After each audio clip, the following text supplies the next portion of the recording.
सोलापुरातील बाळे येथील तोडकर वस्तीत दत्तात्रय चव्हाण आणि राम गायकवाड यांच्या वॉल कंपाऊंडमध्ये प्रथमच दुर्मिळ प्रकारचा साप आढळून आलाय। बाळे तोडकर वस्ती येथील रहिवासी दत्तात्रय चव्हाण आणि राम गायकवाड यांनी WCASचे सदस्य सुरेश क्षीरसागर यांना त्यांच्या वॉल कंपाऊंडमध्ये सायकलीजवळ एक साप असल्याचं फोनवरून कळवलं। क्षीरसागर हे त्वरित घटनास्थळी दाखल झाले।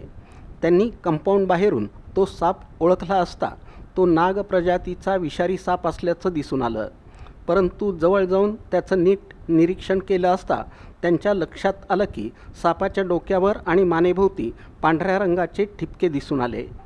आणखी जवळून त्याचं निरीक्षण केलं असता साधारणतः 4.5 फुटीचा हा नाग होता आणि याला कोणतीही जखम नसल्याचं विशेषतः आढळून आलं। हा साप सामान्य नसून ल्युसिस्टिक प्रकारचा असल्याचं त्यांच्या लक्षात आलं। पुढील वैद्यकीय तपासणीसाठी ॲनिमल राहतचे डॉक्टर आकाश जाधव यांच्याकडं या नागसापाला दाखल करण्यात आलं। त्यांनी सापाचं निरीक्षण केलं असता त्याला फंगल इन्फेक्शन किंवा इतर कोणताही संसर्ग नसल्याचं सांगितलं आणि त्याला त्याच्या नैसर्गिक अधिवासात सोडून देण्यास हरकत नसल्याचं सांगितलं। वनपरिक्षेत्र कार्यालयाकडं या सापाबाबत नोंद करण्यासाठी पाठवण्यात आलं होतं।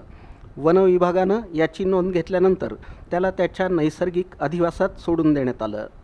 या बचाव कार्यात सोलापूर वन विभाग उपवनसंरक्षक कुलराज सिंग, सहाय्यक वनसंरक्षक अजित शिंदे, सहाय्यक वनसंरक्षक ऐश्वर्या शिंदे, वनपरिक्षेत्र अधिकारी रोहित कुमार गांगर्डे, वनपरिक्षेत्र अधिकारी शीला बडे, वनपाल रुकेश कांबळे, वनरक्षक गंगाधर विभूते, रेस्क्यू टीमचे प्रवीण जेऊरे, मुन्ना निरवणे, प्रसाद बोलदे, WCAS टीमचे शिवानंद हिरेमठ, राहुल दोरकर आणि इतर सदस्य उपस्थित होते।